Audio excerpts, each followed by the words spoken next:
let's get ready for our day today. And I invite you just to have a minute reflecting what we just heard and preparing ourselves for this new day.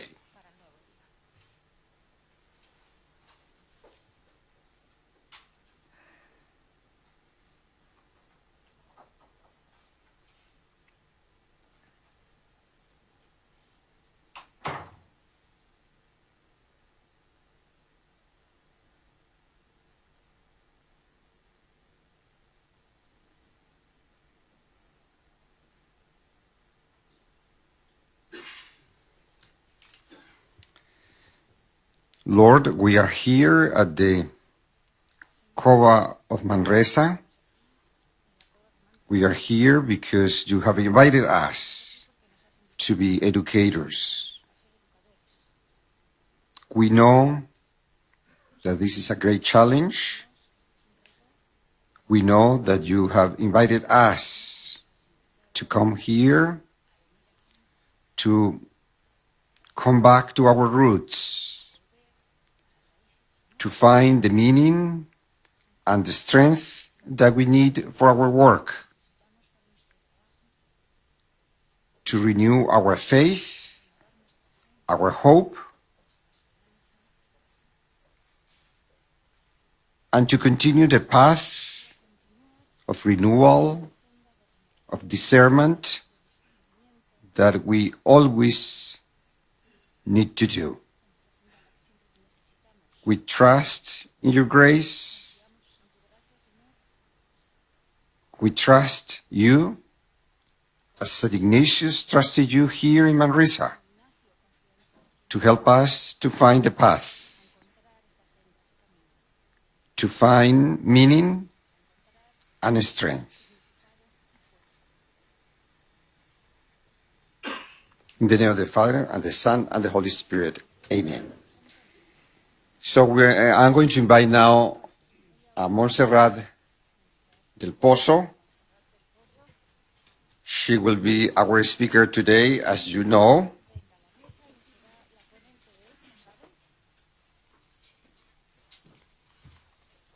Welcome, Montserrat.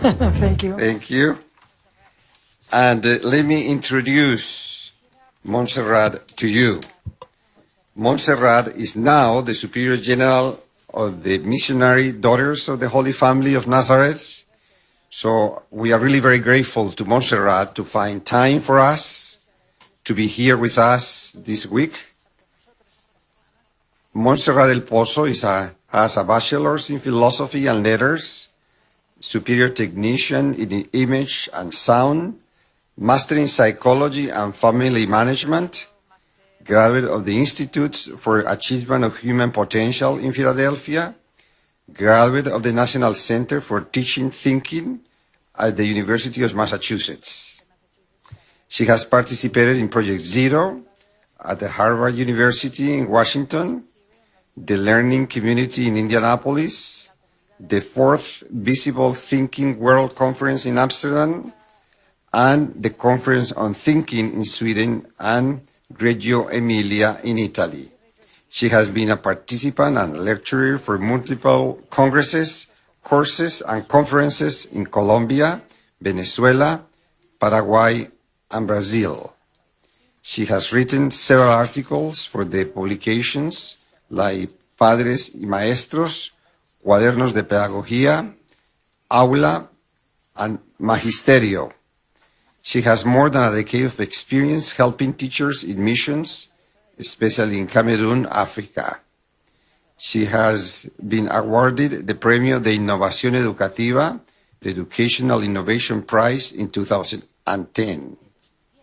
And she has many other publications, and she has worked for many years in schools. So she really knows what a school is and what a school should be. And I also want to say that I had the opportunity to go and visit the school that Montserrat was leading here in Barcelona. And it really impressed me because I think that school, and we some of you, we will visit that school at the beginning of next week, they are really not only thinking about what is that we need to do, but they are also providing an answer to how we can do it. And Montserrat is also very familiar with us, with our tradition, with our Jesuit tradition. So I want to say that we, Jesuits and Ignatian educators, we are very good about defining things and about concepts. After all, we have a philosophy training, but it's more difficult for us to talk about how to do things. And in our schools, sometimes we have renovated the language, we have renovated the way we express ourselves, but sometimes we haven't renovated the classrooms in the same way. And what I saw when I visited the school of Montserrat is that they have touched the classroom in a way that they don't in some way have classrooms anymore. And so I think that's what we are trying to do. I also want to repeat what we read today from Father Nicolas as an introduction in Medellin when he was talking about the forces. He says a little bit about what he means by each one of them. And he says these four adjectives, competent, conscious, committed, and compassionate, express the human excellence. We were talking about human excellence yesterday, that the Society of Jesus wants for the youth, that the society has entrusted to us. Competent, professionally speaking, because they have an academic background that exposes them to advances in science and technology. So today we are going to talk about a new aspect.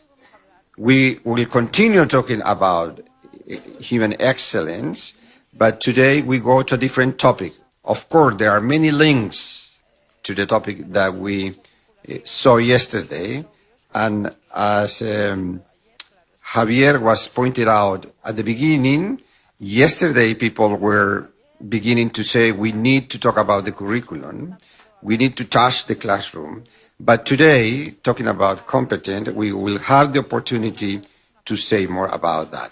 So, Montserrat, thank you so much for being with us. Thank you so much for preparing the paper that you prepared for us and your reflections, and to find time for this in the midst of so many responsibilities that you have. Thank you. Bien, buenos días. Good morning. I am ever so thankful that I can be here, and I would also say thank you for thinking that I can contribute with reflections and little nuggets of experience, which is not only in one school but in many schools in our congregation, and other schools have believed in what we were trying to do and have thought it was worth it for the sake of the families and the students, of course, to undergo that educational change. This is a very important forum. I have the utmost respect for this forum and the speakers that yesterday shared their reflections with us. I would also like to thank you for having read the documents, the paper, and everything that's been uploaded on the internet. I would like to start with this image. This is an image by a French illustrator who in 1899, this was for the Universal Exhibition, portrayed this, thinking about what a classroom would be like in the year 2000. This is the way it was seen by this illustrator back then. And this lends itself for us to start thinking about what is it that we need to give our students what? Of course, all the content, the curriculum, Then we need to think about the house. What type of a classroom do we need? What methods in order for those students to continue progressing? And then we also have the where. Which scenarios, which settings do students need? And perhaps beyond the what, the how, and the where, there is also the who. Who is going to make decisions with regards to content? Who decides what's being taught? Now, today, the lines are very blurry, but there is a lot of content, and who decides on it? Decisions are made as to who or not is deciding on this. This is a really interesting starting point for a debate, but let me take it a bit further. Let me start with a brief summary of my initial document that was uploaded on the web. We talk about a competent people, a competent person, and perhaps we would need to reflect or nuance a little bit more who this competent person is. In our view, it would be somebody who's able to interact with reality and able to generate a reading of that reality, somebody who's able to be prepared to be in awe of what he or she sees, not somebody who's indifferent and oblivious to the realities. Somebody who's able to make questions in the face of this reality, in the face of events and people. Somebody who asks himself or herself, who solves problems, and on the basis of solving problems generates new questions and new changes in his or her way of thinking. Somebody who's autonomous, because discipline generates obedience, of course, and trust generates autonomy. Let us remind ourselves of this. And we need autonomous people in their learning and the way they do things. A competent person would also be somebody who puts everything he or she learns to the service of others, regardless of the context. It doesn't have to be a difficult context. In any context, a competent person puts all his or her learning to the service of others. And it is also important that these competent people are clever because they enjoy what they do. They've managed to find their dream, their vocation, the way they develop things, and the way they face life. They've identified the way they do it for themselves. And so my contribution would be, how can we make this happen? What kind of ecosystem do we need to provide for these students in order for them to have that education to become competent people? When we speak about a competent person, we also allude to somebody who's a conscious person, somebody who feels responsible for whatever happens in his or her world. This is a person who's also compassionate, of course, because when that competent person reads, the reality is able to come closer to the weaker, to the weakest person, to the people who need him or her the most, moved in his or her heart, and also somebody who's committed and is able to move to action. And so competent is a broad term that encompasses and includes all these other terms. And of course creativity is something we talked about yesterday, and it's important. In order for people to be competent, we need to be able to educate these people so that everything they receive is useful for life and is included in life. This is the notion of learning for life, in order to have tools to face situations in life. We need to therefore generate an ecosystem that helps students, a teaching system that helps students become the designers of their own learning. What we cannot have is teachers to hand curricula to students who are consumers of that curricula, but rather as teaching staff, as teachers, we need to also undergo an internal change. Teachers also have to be competent people, and they need to be able to generate in students that situation, give the student the tools so that students can design their own learning and be creators of that learning and that growth. And classrooms ought to be looked at on the basis of that way of thinking. And so we need classrooms where students can interact not only with teachers but with other students too. And so this is what I'll move to sum up my paper, which if you had the opportunity of reading, and thank you for reading it, what I'll do now is speak about these ecosystem for these kind of learning. When we thought about this and how the students we were teaching were not competent for the 21st century because their education was biased, we started thinking hard about how to provide a framework for sustainable innovation. And for us, a religious institution, we're very afraid of just making a false start or making mistakes. We were heady about the challenge, and we wanted to really make sure we got it right, which is why we've also always made sure we moved within this framework for sustainable innovation. And so on the one hand, we needed to discover and learn and identify the forces of change, we've called them, which are even very small experiences. They can be very small or very big experiences. Today we have identified three big trends. The neurological revolution, which for us was discovering neurosciences, and I'm talking about 1994. And when we discovered neuroscience, we started implementing what we call an infant education early stimulation. That is to say, between 0 to 3 and 3 to 6, those are key years, and there are synapses-related revolutions. From 0 to 6, we can actually influence the good neurological organization on preventive terms. If that neurological organization is good, we can save students many difficulties further down the line. And I will not go into too much detail, but discovering those forces of change leads you to very specific action.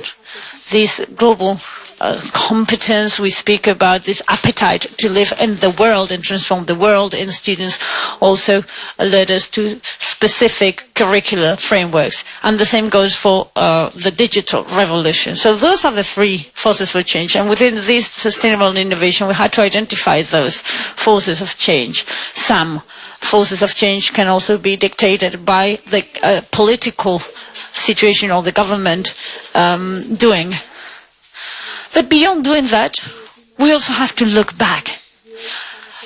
Today's decisions will be tomorrow's problems, we say, which means we should not be too critical with what's happened before and what's been done before. So we must look back with a smart take on things and take stock of what's already happened. We also need to be able to look around, implement pluralistic models, not only pedagogically speaking, but in the broader sense. We need to be able to have a global view of things and also look within, look inwardly and decide what is our attitude to be in the face of all these changes.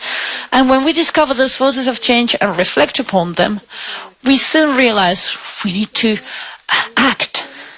There are persons, institutions who reflect for years, and by the time they get to execution, they get to action, they are already too late because the world changes at incredible pace. And so for us, and I'll come back to those actions, but for us those actions have been key, and it's been all about intervening or having a way to act at these levels in terms of curriculum, methodologies, the role of teachers and students, organization and architectural spaces, digital virtual spaces, to call it what you may. But these forces of change have had an impact on those four transformations that I showed there. Beyond that, for those 4 transformations, we've had to train ourselves and to put that training into action, training in action, and we've had to follow up all these changes we've implemented. And that follow-up has led us to new reflections on what we had done, and therefore new approaches. This is therefore a sustainable innovation framework because for us the paradigm is the process for implementation of this whole innovation framework. In other words, for a student to be competent, we need to give that student a change, an innovation that we can be responsible for and be accountable for, not just carry it out and forget about it. And in order to be accountable for that change, we need to reflect again, and that leads us to new approaches, and we need to keep thinking about how the world changes constantly and calls for new things constantly. So this is a framework where a student, and I don't know whether you know this project, Brigo, but an Arduino is able to, with Lego, generate a Braille printer. And this is not something they've done at home, but the school, this is a Hindu student, provides the framework for that. All these students in their first year of secondary education, where they were given a number of challenges for them to think and generate new approaches. This is one of the challenges. There were several. The challenge was to improve patient experience. And this student comes to the San Juan de Dios Hospital board with a new idea. It's a simulator for roller coasters specialized for people with disabilities. And so all the machinery of this simulator is specialized and adapted to them. And this is a way they can feel free and in contact with nature. The simulator uses a situation where there are 2 patients in the booth, and these roller coasters, typical from any theme park, these images of these roller coasters are projected, and so the patients who are sitting in the booth share the feeling, the sensations, and they can feel the way they would if they were in the actual theme park. And one of the characteristics of this simulator is that you share the chair with another patient, and so you have these sensations of being outside and inside at the same time, and you can share it with somebody else, you can share it with another patient.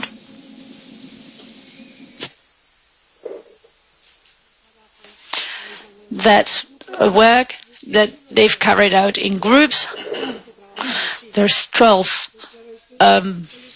projects carried out in this way. What's the satisfaction there? This is social entrepreneurship work, not only educational entrepreneurship in a sense. And so students look for what's necessary in the service of others. Within all this sustainable innovation framework, we should be able to actually show the educational community where we are. For innovation to happen and for change to happen, it has to be a systemic change, and the whole of the educational community has to know what we are doing and how we are carrying things out for them to be able to follow the change and to be able to contribute, and so that we can all grow together. In the answer to the online discussion, I tried to summarize it on the slide, but I think that the contribution or the way I can actually kind of answer to the digital online discussion is by means of a summary of what we believe is education for the student to be competent. We have, of course, the student always very much at the center. The student has a coach. When I say coach, I mean a teacher, a tutor, a guide. And that means somebody next to him or her helping the student to make his or her own decisions and to gradually grow. The student has as well a base cooperative group, because at some ages it's important to have the peer issue, or to take it into account, the friends, the colleagues. This then base cooperative group is 3 friends, the student is the 3rd, and throughout the academic year they maintain a relationship that is an improvement plan, and they help each other with this ongoing improvement plan from each and every one of the approaches that we believe the student is competent in. And then surrounding the student, there are 4 transformations that the center works on. Only as an example, the student generates a personal learning plan. This personal plan is a logbook, and the student writes strategies, plans, and reflects on this learning. And then there's also the portfolio. And in this portfolio, there is an evidence of what the student has learned, what did I learn, how did I learn, what did I learn, and this is part of the assessment, and it's part as well of the curriculum of the student. In the personal learning plan, we have time management as well. A student that is able to manage his or her own time and do so as well for the others, and for personal gain and for the family to gain. And then in this personal learning plan, we also take into account the personal environment for learning, tools with which the student selects applications or knows and learns how to gain access, as you can see with Simbalu, to the websites in which or with which he or she wants to carry out the learning. These 4 transformations then that are surrounding the student are there, and the student is aware and conscious of this and learns to make the decision of how he or she will become competent. The student then knows how he's going to become competent, and he can see how he himself is going to generate his own learning plan. In these 4 transformations, in a parallel way with the curriculum, we have this curriculum based on multiple intelligences and based on basic competencies. When we talk of intelligence, we talk of something that we have potentially. And there are a series of activities that help us develop this intelligence. And competence means to have or define a framework in which the student can tell us he is competent. I might want to know if the student is competent because, for example, he writes well. Well, I will give the student a composition to do to find out, but then one has to go for a competential situation to test the competence. People have talked a lot about our multiple intelligence theory that's been very good, but it's a lot. It goes much beyond, because in our school and schools in general, in multiple intelligences are telling us that any student is intelligent, and this is great news when the educator believes it. Multiple intelligences are like a diamond, really. So it means that the concept can be understood from the different intelligences, and that would be repetition. Repetition precisely belongs to that concept. I don't only have to repeat it in language or verbally, but I can do it with my body in a visual way, spatial way, mathematical way, whatever.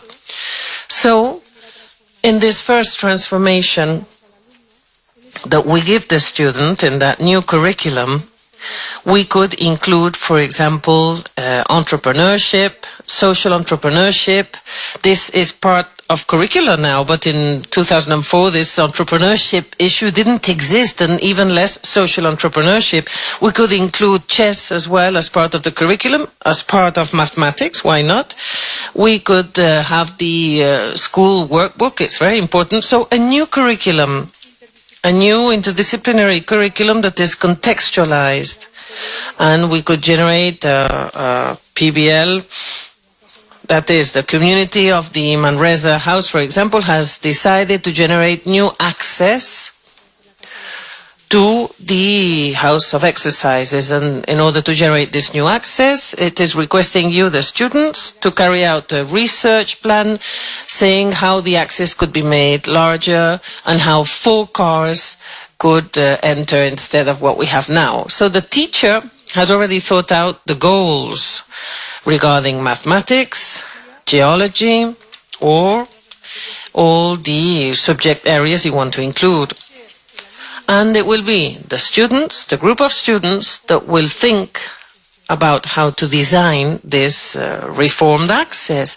This is then a contextualized curriculum because the student understands that all these concepts will be useful for something.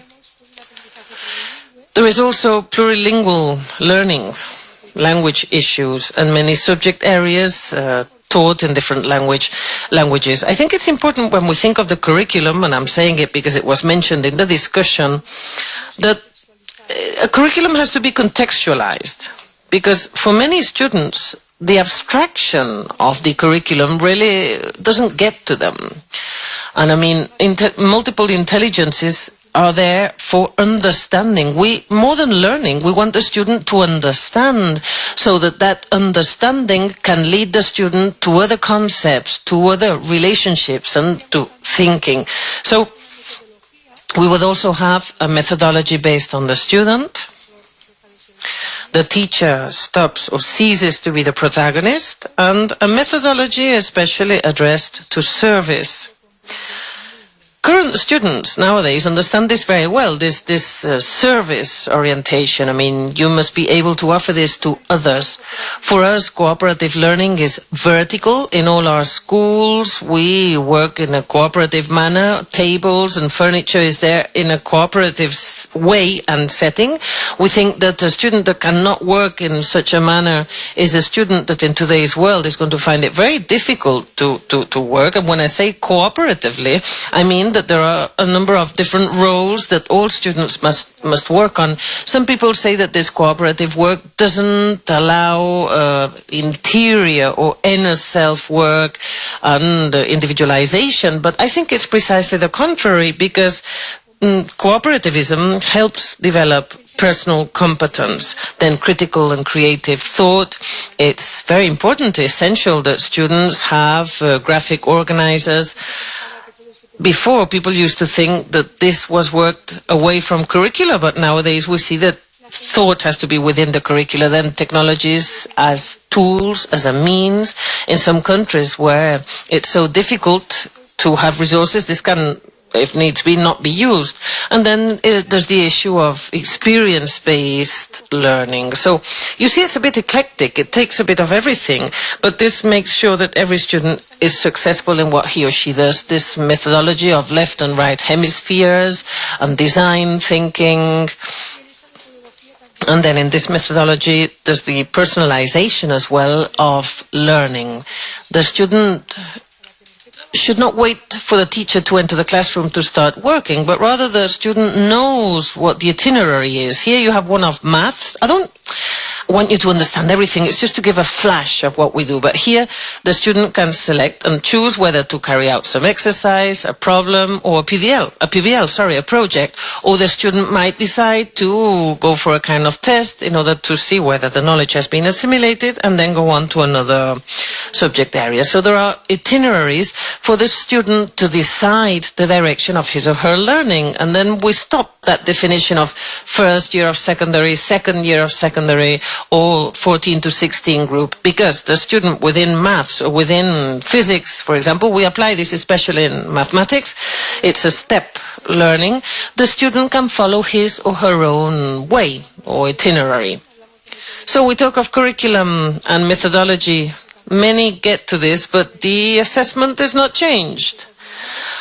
People say, no, the student is doing a bad scale model, but the scale model is only 20% and the exam is 80%. And then the student will say, listen, teacher, you do the scale model because I'm not going to spend so much time on something that's only 20% of the mark. So if the scale model is useless, then why do we make our students carry out the scale model if they don't understand the reason behind it? It's just an example.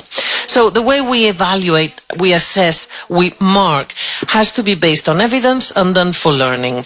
We have to be very careful and make sure that the student can assess him or herself. We have the rubrics, that is multiple intelligence activities.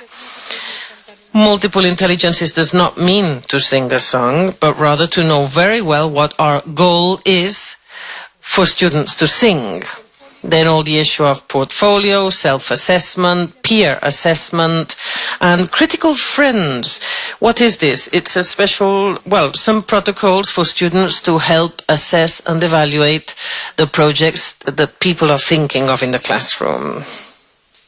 In this assessment, the student has to know how he or she is doing, and computer tools here are very useful for students to know what the follow-up is, to know where they are exactly, how the teacher is doing the follow-up, and to individually perceive the peer dynamics as well. What I mean is that when we talk of methodology, assessment and curricula or curriculum, we're talking of everything. And it is a whole system. Then the teacher's role is what changes most. We have united the classrooms because we would rather have 30 students and 2 teachers than 1 student and 30 teachers. So we have a ratio of 6 teachers, 180. We've not done it. There are schools in Australia, however, that are working on this model already. Why do we do this? Well, first, for the personalizations of learning, and second, for students to feel much more accompanied. It is something that seems paradoxical, but when you have more than 1 teacher in the classroom, there are teachers that can really be with the students, okay? They're not really kind of talking on the days, but they can be there and they can be playing different roles within the classroom. So we have new competencies for this teacher. The teacher becomes a coach, a guide. So all the issue of a personal tutor for a group of students, a teacher, subject, and teacher part of a team. So all this is the different roles that the teacher can be. So it's not only that the teacher is a tutor, but the teacher is much more when the teacher is walking along the corridors of the school, or when the teacher is teaching, or when the teacher is doing research within a team. So many, many different roles for a teacher. Lifelong learning, personal portfolio, evidence to confirm that this is well done, and then the reflective or reflection practice that is shared with other peers, and research in action. We really emphasize this action research that comes from the practical work carried out in the classrooms. This action research connects with the reflection and the innovation I was mentioning, that sustainable innovation. The role of the student changes as well. Our students complain that we get them to work too much in the classroom. I mean, I'm sorry, we're fed up of passive students just looking at us, so we get our students to work in the classroom and they get tired in the classroom. And so then for home, we get them to do the study part, okay? The part of mind maps, of interior analysis, information organization for a better assimilation, but the work as such is carried out in the classroom. Then we have the issue of autonomy and metacognition. What did I do? What did I learn? How did I go about things? How do I define these evidences? Then there's the personalization of the learning environment, and then 21st century competencies. What does it mean? Well, students as good communicators, students that are not selling smoke, but rather communicating something that's been really meditated on. And one of the most difficult things maybe in these 4 transformations, and I know that the school rectors and directors here will know, is the organization of the center. How do you organize a school? We went from a school with absolute silence, that at 9 o'clock in the morning you felt really proud, you know, because that all the doors would be closed, and then you would say, what a school! And now it's a university. The kids come and go, some are working out, some are working in, so there's a total kind of chaos that has been organized for learning to happen. So we have team teaching, a number of teachers in the classroom, personalization in small student groups, interdisciplinary subject areas, 2 to 4 hour blocks, open spaces, and so on and so forth. Many people, when I'm kind of speaking, say, what about the inspectors? What about supervision? As I'm being taped, I'll tell you when they stop the camera. Anyway, so organization, well, coaching, workshops, lab sessions, conferences. in our case, we've not stopped teaching master classes. I mean, we can have teachers giving master classes like I am talking to you right now, but we try and make sure that all students can be successful and be competent with what they are receiving in the school. So we are all very diverse, and the more diverse we make things, the better, when you know the reason why. So if you want an easy way to explain this, well, here you have before and now. Before one teacher, now a team of teachers. All this is on the website, by the way. Yeah, I mean, many of my presentations, and even some of them have been translated into English, are on the website. So the old classroom is now personalized groups. Then subject areas have gone over to different interdisciplinary projects, and 1 hour becomes 2 to 4 hour blocks. And the classroom as such is different. It's an open space. The students can go elsewhere, to the city, museums, universities, or even work on e-learning. And regarding the fourth transformation and learning spaces, well, I think that they come after.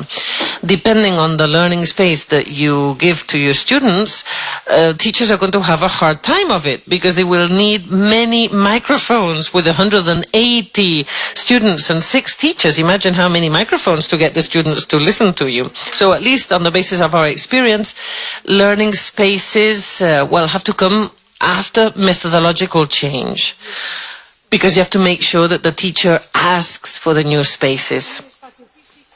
Then there's a physical space. First of all, there's a cave type space. When I was preparing the presentation, I thought how interesting to talk of a cave space precisely here in Manresa. It's great, isn't it? It is a cave space. We all know what happened to St. Ignatius, don't we?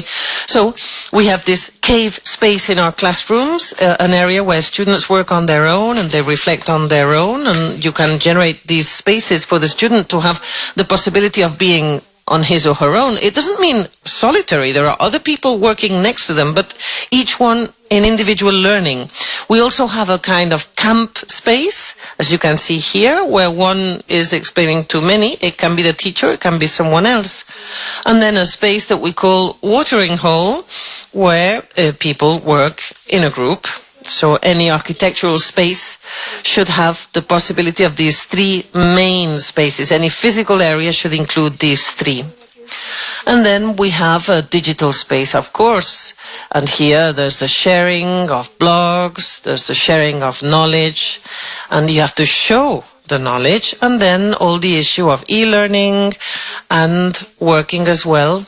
Well, I like it that my physics teacher says that he's discovered that there are much better physicists than him through the internet, in the MIT no less, he tells me. So he says, well, I want my students to have the best as well.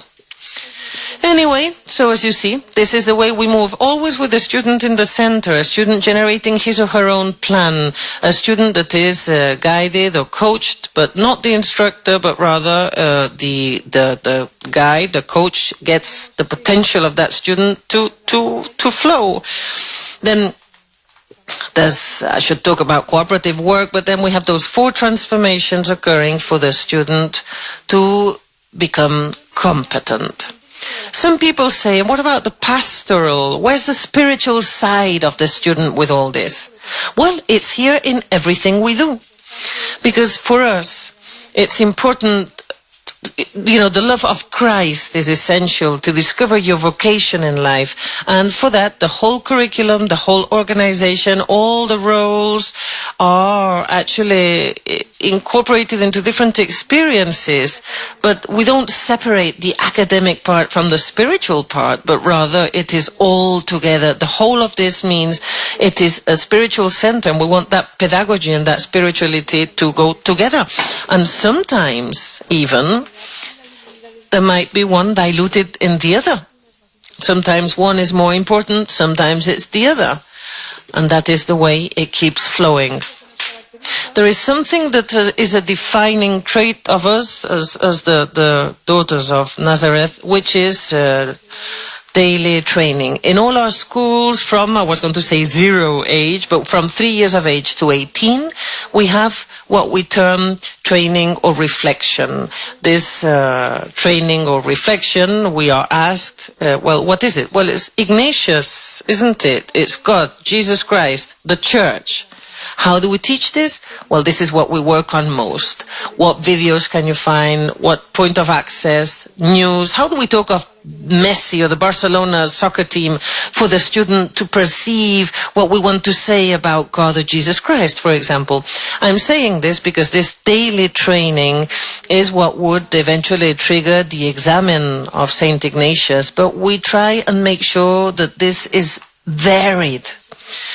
Although, of course, as we are of Nazareth, the Word of God is important, and what we believe is important is that confrontation of the Bible, especially of the Gospel. And so one day a week, we always make sure that we comment the Lex Divina, yeah? And we try and make sure that it's very varied, because then the student on Monday, Tuesday, Wednesday, Thursday, Friday has different inputs of this training. And we're also very careful about the emotional side of things. That is, how the student starts the day, how the student gives thanks to God, how the student opens up to the action of the Spirit during the day. What's also very important is that this is so for the teachers. And we work on this with the students. Sometimes it's religious staff or sometimes the lay teachers. I would like you to see this very short interview of Howard Gardner. He came to visit us a short time back to open up a part of the school and see what he says about the school. As he does, well, it's great that you can all listen to his message. That I do, but let me say that I thought the school 10 years ago was a very good school, and I was happy to keep contact and to have colleagues visit and so on. But when I saw it in 2013, I said, you know, this is an amazing school. So I think it's become either more of the way that it was, or better the way it was. It's much larger, and of course it's much more wired than it was before. And there is the use of ideas from Project Zero when I worked, the connections to the Design for Change in India. They're connecting connections with the robotics and Lego. And in general, I think it's a school that really it's operating now on the world stage, not just on the Barcelona stage.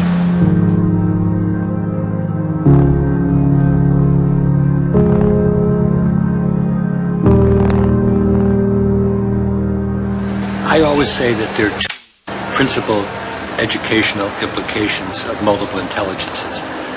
I call them individuation and pluralization. Individuation means you take the differences among children seriously, and you try to teach them in ways in which they can learn, and you try to let them show what it is that they learn and understand. So if I see a teacher teaching everybody the same way, I would say that person is not sensitive to multiple intelligences. Pluralization means deciding what's important and teaching it in lots of ways, not just in one way. And so again, if a teacher says to me, Johnny, there's only one right way to learn this, and Johnny didn't learn it that way, so he'll never learn it. Again, that's a very non-multiple intelligences way. The other thing which relates to multiple intelligences is you should have lots of different opportunities in school to make things, to try things out, and nobody should dictate to you, you have to do it one way. The important thing is to be able to do it, and you can decide which way. So those are the kinds of signs that the school is multiple intelligences, whether or not they've ever heard of me. There are many places where they have all my intelligences displayed on the wall, but when I look in the classroom, I say they're not taking the multiple intelligences seriously. Lo pueden ver en otro momento. As you can see, you can watch it again. I just wanted you to see, with this little walk that Dr. Howard Gardner takes, you can see the sun tattoo. And so this project that we initiated at the Montserrat School has been expanding. There are many schools who are applying this method. We've been working in Cameroon in parallel. They told us this was very elitistic, and so what we did was to take it to Cameroon, where there is just one teacher for God knows how many students, and we've applied exactly the same methods. Is it as efficient? Well, there's people from Africa here. They could perhaps speak more about, the culture in terms of the teaching and the teaching figure who appeared to be the person who had to do everything. We've tried and change that culture. And in Spain too. So we've applied it in Spain, Cameroon, Paraguay, Brazil, Colombia, in our schools, and we've started with all this learning. And what we think we can replicate in this model is this, how we've generated this training so that these can be put into action elsewhere. And there's already 2,400 schools where there are teachers who have followed our training, be it in Madrid, in Barcelona, wherever it is.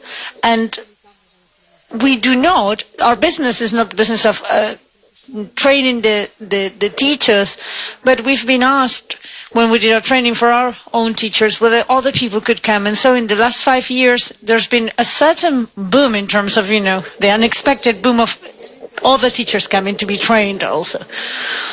And these people have already started changing things. And the change has happened if the boards also follow suit. They are the engine for changes. The boards need to help teachers take these into action. Okay, so that's it from me. I finished on time. Those are our reflections and what I wanted to share, how with this model we can contribute and bring some answers to the table and bring some contribution to the debate. And now we would open the floor for questions, open the floor for questions with regards to what type of curricula, what type of room and classroom, what type of teacher coach, what type of organization, of course. But what I'd like to highlight, to focus a bit more, would be the three things we need to think about mainly are: number one, or at least this is something we work a lot on, and we worked a lot on, was to generate that need for change, to do everything in our power so that teachers believe change is necessary. If teachers do not believe there's a need for change, change will fail. Good teachers, competent teachers, find it hard to change, but they are clever too. And so if you generate the need for change, they change. And they are best at it. And this is not something related to age. There are young teachers, in chronological terms, whose brains are very, quote-unquote, necropolis-like, very old, and they find it really hard to change and do things differently. Whereas there are sometimes other people belong to perhaps my generation, some of you belong to my generation, who are, apparently, we are accepting changes better. This is a generation that has gone from, keynote speakers and, just teachers talking at you and how you would leave the classroom knowing about the French Revolution and all the world wars and God knows what and the faces and everything. You could repeat all those lessons. And we've gone from that to students that are actually begging to have one of those because that's unusual, because they only speak 10-15 minutes per class, and they even come wanting more. The rest of the time they do research, and then I gather and glean all that and applying a constructivist view. I try and guide that learning. And so going back to generating the need for change, without that it's very difficult to undergo any significant change. Then we also need to offer teachers training for action, meaning I need to train teachers on how I want them to teach. And so the whole organization of that training would be with cooperative groups, PLVs, and teachers themselves experience another way to learn, another type of training that they can then apply to their students. And then we need to look for a systemic change that transforms the whole school. Some people say, let's start with this class or that year, or just a group of teachers who want to implement that change. Actually, we believe the change needs to take place at the same time everywhere. And we are convinced that the project we present, this teaching project that started in 1994 and has been in existence for 20 years, we're convinced that we need to do this that way. In 3 years, we believe, we are convinced you can change a school. And we've been at this for 20 years. If there is an acceptance by the teaching community, you can do it in 3 years. And let us not forget the families. Because families find it hard at times too. That change, that educational change, they find hard because of what their training and their teaching has been like. We also need to ask, what happens to these students when they get to university? That's a question. Well, they go to university and they do so many other things too, because they are so interested in so many aspects. And something that's also very significant is how, as I was saying, are we lowering the bare minimum requirements, which sometimes we are accused of? Well, we've implemented the international baccalaureate. As you probably know, this is an option in teaching terms, and the first generation that has followed that international baccalaureate is the best ever in terms of the average scores they get. We're on 36, if the average is 30, we're the best. In Spanish terms, 80% overcome, pass the tests. For us, it's 100% rate of people passing their tests. And how significant is it? For us, perhaps not so much, but in social terms, it is. And this validates all the work. It validates the reflection. It validates all the effort. When they see they are very able and very competent in other fora, and they can show how competent they are indeed. I was going to show a video to illustrate how we need to generate that need for change, but I'll show it some other day. I just want to finish with another metaphor to be very rigorous vis-a-vis what I've been asked to talk about, and then move on to what you want to speak about yourselves.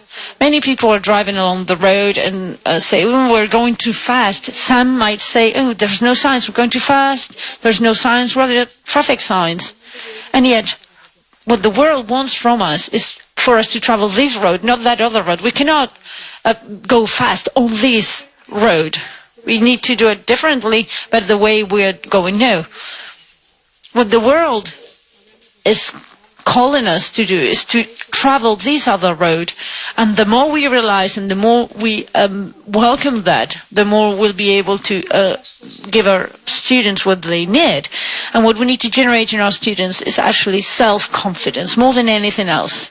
The greatest innovation is for students to feel loved, to feel well loved, and to feel they are not something but somebody in the school. And this does not depend on whether there's 3 lines, 3,000 students, or God knows how many in the school, but rather in the treatment, in the way we treat them. And we must make everything in our power for them to be successful, not only in life, but also to be people who are able to identify the dream that God has for each and every one of them.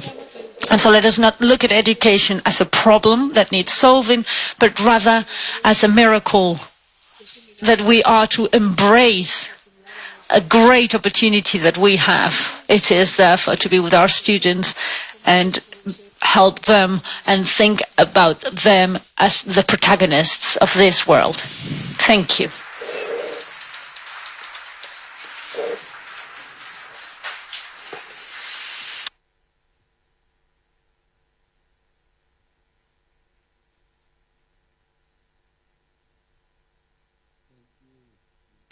For your time, for inviting us to think, to inviting us to see possibilities. Of course, we come from very different contexts here. Our schools are very different from one to another, even in the same country or in the same region or the same continent. But I think that the invitation that you have given us is still valid, is to dream another way to do things, to think that we can, even what we do now, we can improve it. You have heard me, probably most of you, many times to share this story with Father General, that one day he was asking me about a new school, just the school that was going to open. And in the discussion, Father General asked me, is this a new school or is an old school in a new building?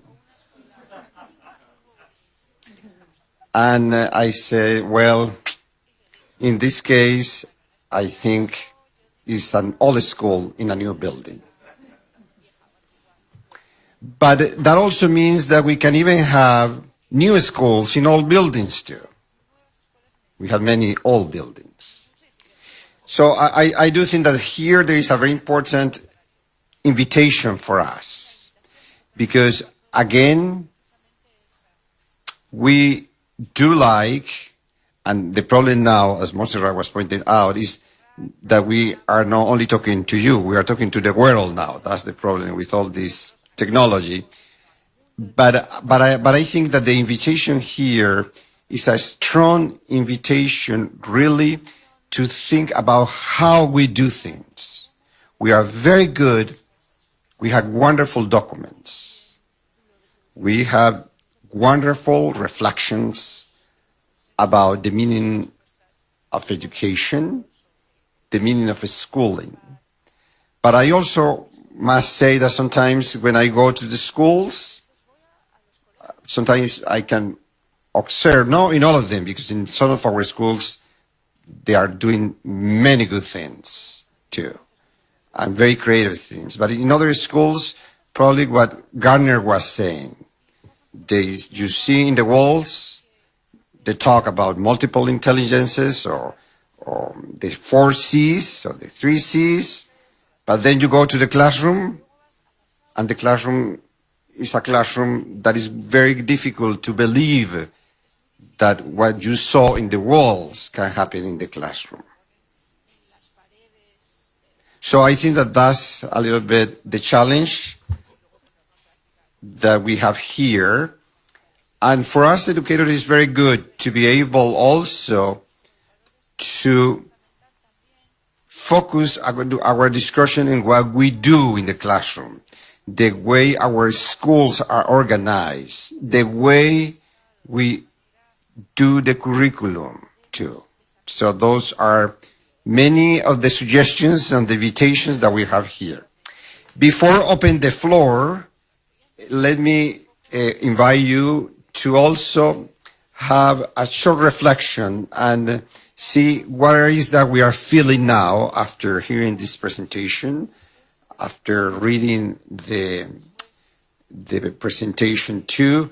What are the feelings that I am feeling now? And what are the ideas that I have now? And then I will open the floor for discussion.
And maybe even before opening the floor for open discussion, I'm going to invite you to share your feelings and thoughts with your neighbor, the one next to you. If you don't speak the same language, that's even more interesting, I think. So please have 2 or 3 minutes talking to your neighbor about your feelings and thoughts.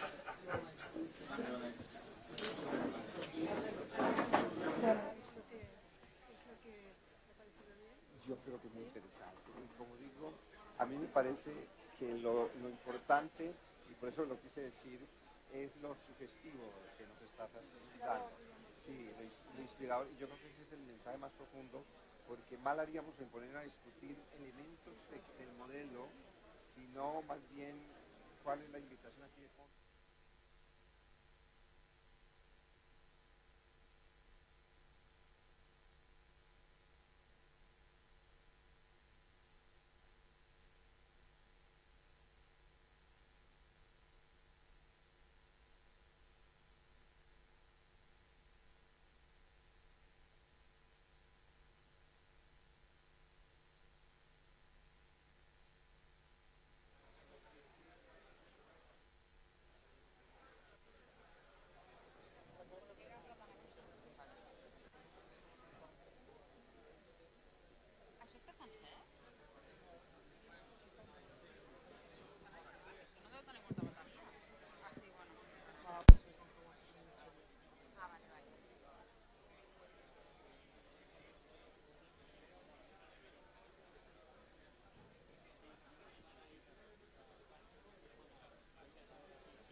Okay, please.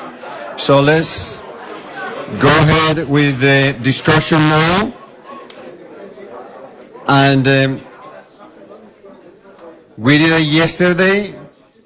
We asked the person before participating to stand up, say your name and your country. That will be very helpful. And remember that we have 3 minutes.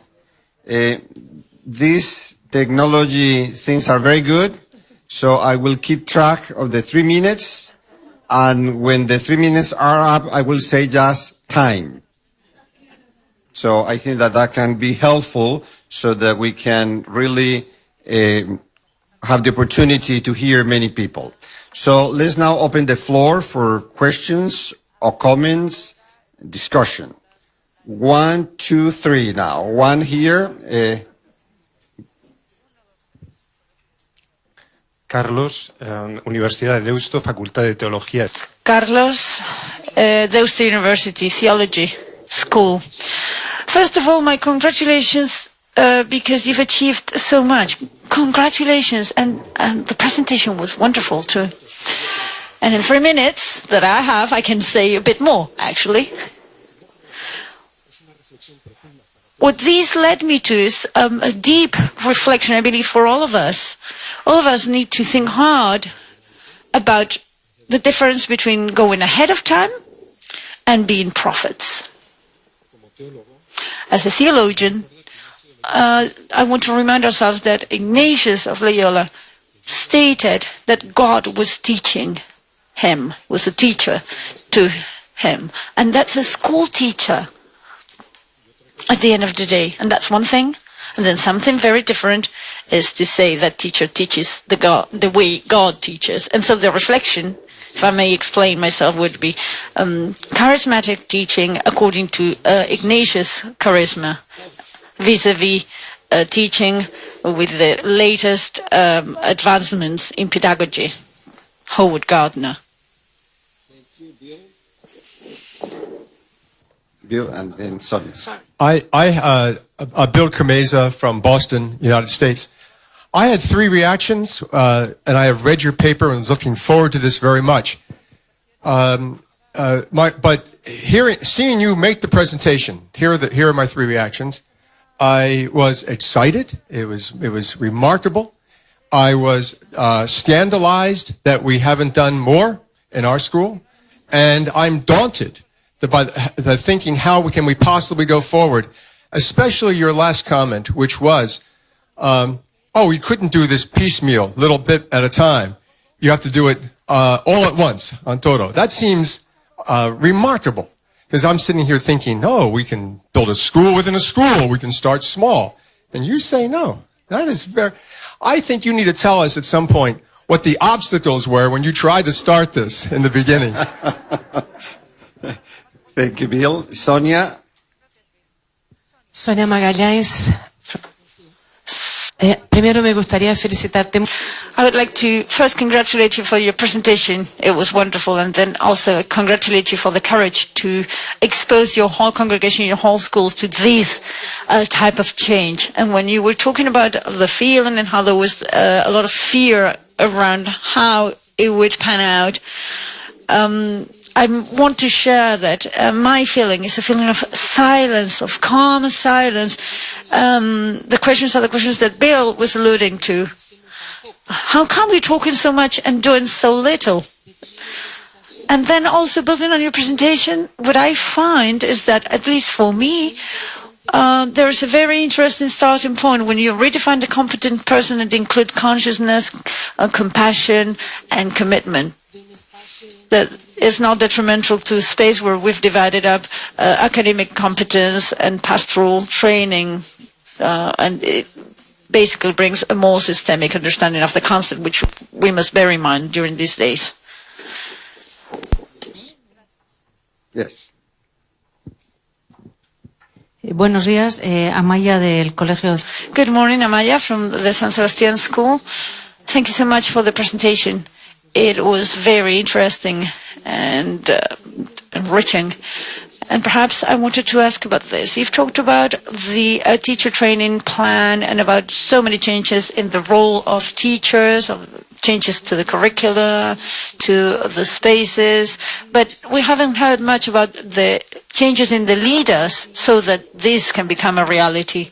And perhaps, I don't know whether you would agree or not, but perhaps us leaders need to dream the organizations before we plan the organizations, because I'd say we feel very much burdened with so many responsibilities, and we are struggling with the temptation to just really let go. And so what could you tell us leaders?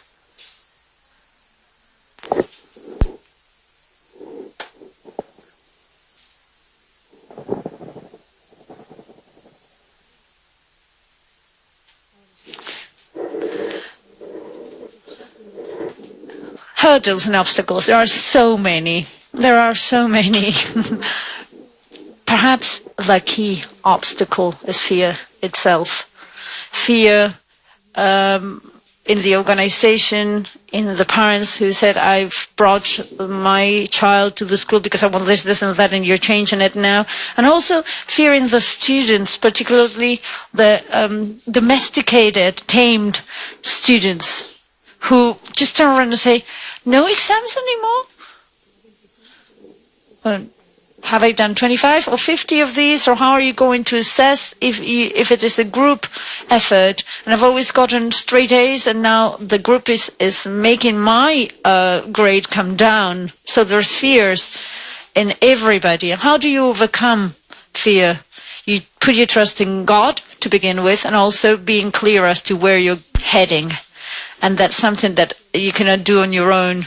I am speaking. I'm the one who comes up and speaks, but there are so many sisters who have fought this fighting we've had to done so that this could become a reality. And this strengthens the individuals and the institution, the group. And also seeing that it's not some crazy idea, but something that is based on successful experiences elsewhere in the world. That helps too. So if I could put it this way, being so eclectic has been the key to our success. This is a cocktail, and in this systematic process for innovation, we've been fine-tuning as we went along. When you improve things, fear is not there anymore. For instance, in yesterday's debate, if something had not worked, today we would have fixed it. And so fixing things is a guarantee that you'll continue to generate successful endeavors and experiences that go well, because you do fine-tune as you go along. As for hurdles, there's been many sleepless nights, let me tell you, thinking about whether you were taking the whole center, the whole school, all the parents towards a dead end, or you were going too fast, or you were getting ahead of yourself and doing something that was impossible. Fears, and you have to overcome those fears. As for the second question concerning leaders, thank you for that question. For us, the board teams, the management teams are very important, not so much the leaders as such, but we've come from a situation where the managing director was deciding absolutely everything. And we talk about managing directors, they are not managers in literal sense. For us, a managing director is somebody who moves the whole school at all levels, but with the help of all the admin staff, the secretarial staff. Whereas in terms of pedagogy, that's where the heart of the matter is. And so we've moved from one single managing director to a managing team that empowers all the middle management coordinators and study managers, and all these people are in the classroom. In our congregation, they are in the classrooms, these managers, and from their experience from being with the teachers, that's the starting point for them to lead all those changes. And so when teachers in an assessment say, you cannot do anything with this group, and you've been working with the group, of course, that gives you a different perspective and a lot of moral clout to say, I've been with the group and I've done this and that, this project, this experience, and yes, it is hard with them, but you can do it. And for us, leadership and leadership change is all about being able to, in the classroom, with the teachers, generate that training as part of being in the classroom. Being able to follow through the teaching in the classrooms, not inspecting or being a supervisor, but rather being somebody who's there accompanying and helping, making you see things and helping you with the things you cannot cover. And this gives confidence to teachers, because sometimes you generate a lot of insecurity in teachers with the change, and an insecure teacher is not a good teacher. So we got rid of the books in order to present the curricula in our own way, and we put everything onto Moodle platforms, which was quite an experience. But once teachers saw Moodle and how it worked and learned about Moodle, they felt safe again. Teachers have had a hard time understanding that their subjects are just a mean to achieve certain competences, and so the subject in itself is nothing, it's meaningless unless you achieve the competences. This has been a hard change for teachers too, and you need to accompany and lead them in those changes, all those teachers. And so leaders within the systemic school are what we are aiming for, not separate leaders. How do you learn to lead? By accompanying and being with other leaders, being in the school with other leaders, see what leaders do, how they behave, how they manage the whole managing team. And so in our institutions, we are lucky that there are several schools where we can do this, where all the people can shadow what leaders do and share best practices and get leaders who do a wonderful job to be role models for others. And this enables us not to be afraid of having these experiences of accompanying others. So we send people to school, go and spend a day in that school, spend a day in that classroom, think about the way they do it, reflect upon it. And so the idea would be, this is not about getting leadership courses elsewhere, but rather putting it into practice in the classroom with students and teachers. 3, 4, 5. 1. Sí, Fabián Antunes de Argentina. Fabián Antunes from Argentina. Our school is in the midst of the change. We've changed the curricula to competences, to a competences focused, and now we need to change the teachers because, that change needs to happen. And I wanted to ask about the time scale. Changes need to take place within the year, as it were, and the academic directors, the teachers are clear, but results need to start happening. And so you talked about having gotten there, but what's that transition period like? And also I wanted to ask about how students live. How do they live through university, where there's again the old model, perhaps with a very different pedagogy, and so how do they transition from collaborative work, from teamwork, to university, which is again courses where they get lectured at, in a sense. I also enjoyed the context and all your words about the context and putting all this training and all this teaching into context and being of service. That's very nation.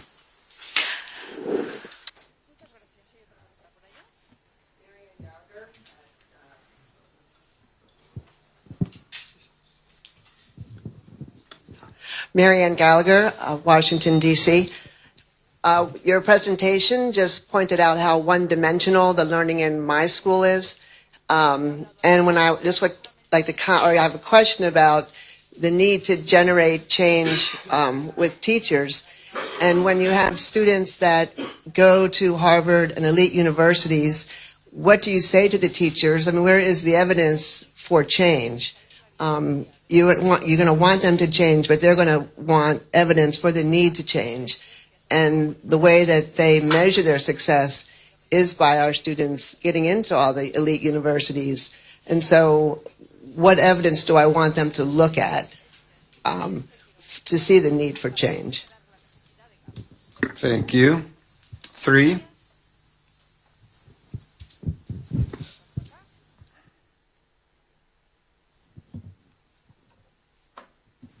Eamon McGuinness from Ireland. Thank you for your inspiring story, by the way. It was wonderful to see a new school in a new building. A question about the exams and the certification.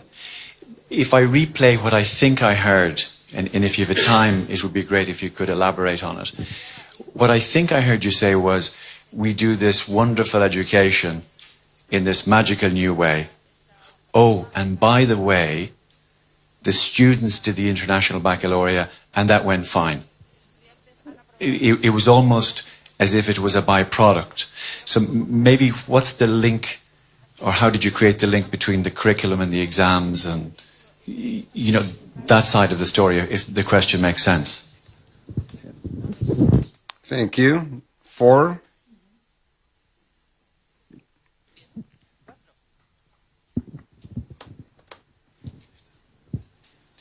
Ezequiel Zárate de Paraguay. Yeah, Zárate from Paraguay.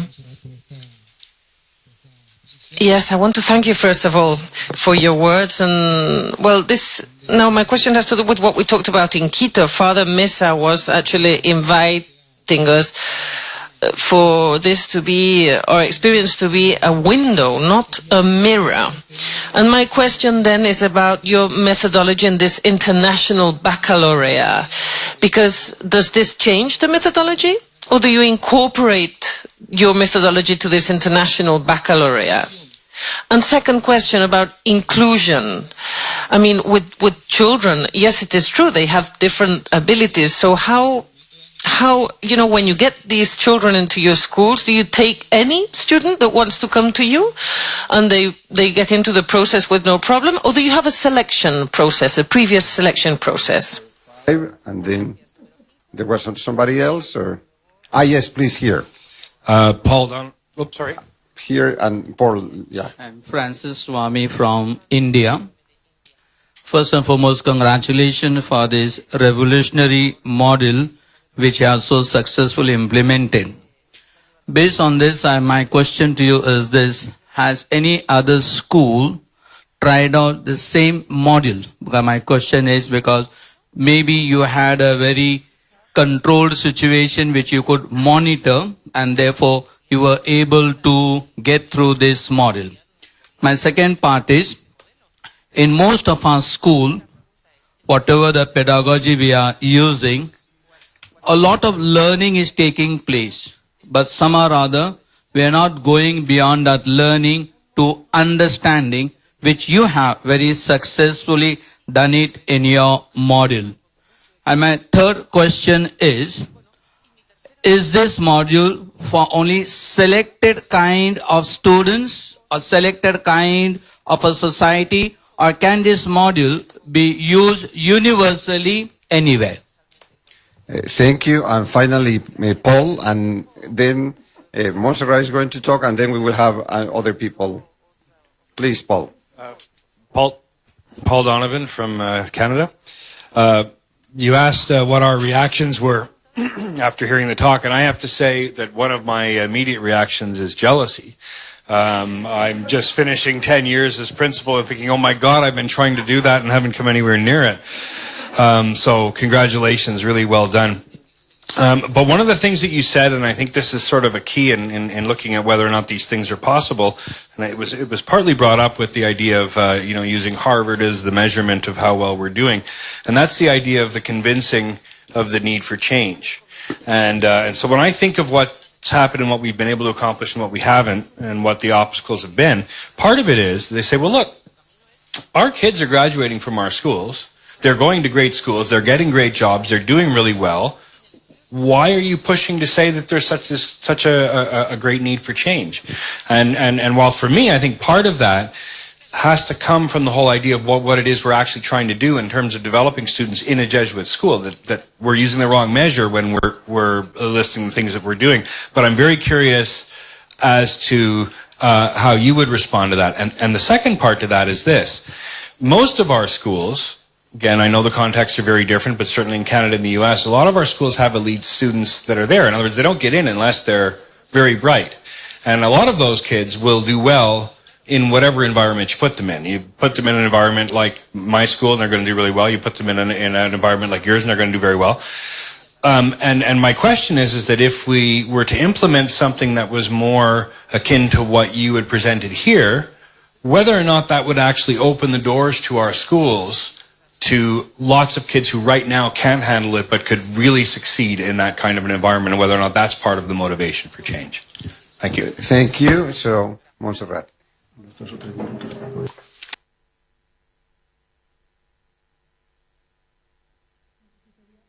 I would need another conference to answer to all that. Really, it's great. I'm flabbergasted. Anyway, as to how students live competencies is what I was talking about, but now I'm going to answer more specifically. Students get very bored at school. They get bored. And those that don't get bored are tamed. Okay? So the student spends a lot of time in the school, and the teacher, one of the things that has generated the need for change, especially in secondary education, is the fact that students are not responding.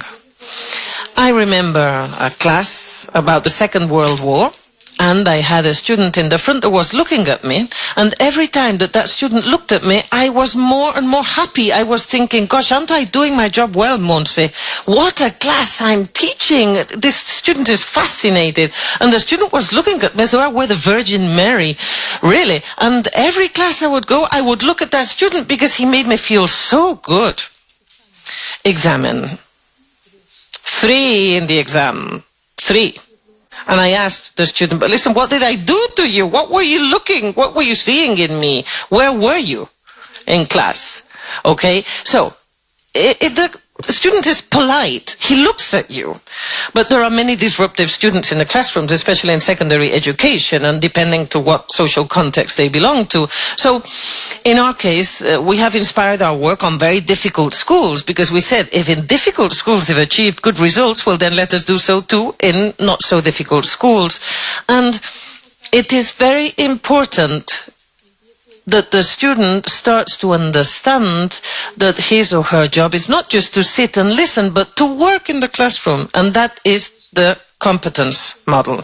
When the student feels competent, the student feels happy, satisfied. And if on top of all this, you achieve this with the kind of more average, let us say, intellectual students, or those that belong more to the right hemisphere, yeah? Okay, that have been more punished in our classrooms with the verbal and mathematical issues, well then you're going to be generating enormous satisfaction in the classroom. And this, with cooperative work, where they all work with all in a random manner, because you must also make sure that the cooperative work is good. Don't get, a good, bad, and average student in one 3-person group. Beware. So then in the classroom, there's a different way of doing things. I would also say that evidence has to be highly contextualized. You have to be very able to present the teacher with evidences that will make the teacher think and reflect. In Spain, the Bologna plan of the universities of the European Union was very useful for us, and we found it great to get university teachers to explain the portfolio, because then people realized in secondary education that they weren't doing something that was out of the universities. And it's also been useful to work, to get MIT or Harvard, that is universities that work in a different way to the typical kind of masterclass, or universities that are asking for cooperative work in order to gain access to the university. Yeah, the selection is through cooperative work exercises. So collaborating with them, we see that they can aspire to belong to these other universities.